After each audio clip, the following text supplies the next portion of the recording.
చెప్పండి బ్రదర్. అంటే ఇప్పుడు ప్రభుత్వం వచ్చి 2.5 సంవత్సరాల నుంచి ఇప్పటి వరకు ఫీజు రియంబర్స్మెంట్ విడుదల చేయని దానిపైన ఏమంటారు? అంటే ఏబీవీపీ ఇప్పటి నుంచో ఫైట్ చేస్తుంటది, ఏబీపీ ఫైట్ చేసే రియంబర్స్మెంట్ వస్తుంది అని చెప్పేసి కూడా ఉంటుంది. ఇప్పటి వరకు అంటే 2 సంవత్సరాల నుంచి ఏబీపీ ఫైట్ చేసినా కూడా రాకపోవడానికి గల కారణం ఏమన్నా?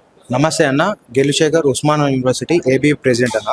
సంవత్సరం ఏర్పడి దాదాపుగా 2.5 సంవత్సరాలు అయినప్పటికీ ఏదైతే ప్రభుత్వం ఉన్నదో, ఏదైతే ఈ కాంగ్రెస్ ప్రభుత్వం ఏదైతే గద్దెక ముందు ఏం మాట్లాడింది, ఇప్పుడు ఏం మాట్లాడుతూ ఉన్నది, ఏదైతే మామూలుగా ఈ యొక్క కాంగ్రెస్ ప్రభుత్వం ఒక వైఖరి ఎలా ఉన్నదంటే, ఓడ ఎక్కిన తర్వాత ఓడమల్లన్న, ఓడ దిగిన తర్వాత బోడమల్ల లెక్కన ఈ యొక్క వైఖరి ఉన్నది. దాదాపుగా ప్రభుత్వం ఏర్పడి దాదాపు 2.5 సంవత్సరాలు అయినప్పటికీ తెలంగాణ ప్రాంతం మొత్తంలో దాదాపుగా ఒక 10,000 కోట్ల స్కాలర్షిప్ ఫీజు రియంబర్స్మెంట్ ఇప్పుడు బకాయిలు అనేవి పెండింగ్ లో ఉన్నాయి. దాదాపుగా విద్యార్థులందరూ కూడా పై చదువులు చదువుకోవడానికి సర్టిఫికేట్లు తీసుకోవాలంటే కాలేజ్ యాజమాన్యాలు విద్యార్థులని మానసికంగా ఒత్తిడికి గురవుతున్నారు ఈ డబ్బులు కట్టలేక. మామూలుగా ఎట్లా అంటే, ఈ ఫీజు రియంబర్స్మెంట్ మీద ఆధారపడి దాదాపుగా చాలా మంది ఏదైతే గ్రామాల ప్రాంతాల నుంచి ఉన్నటువంటి విద్యార్థులందరూ కూడా ఈ ఫీజు రియంబర్స్మెంట్ మీద ఆధారపడి చదువుకున్న విద్యార్థులే ఉన్నారు.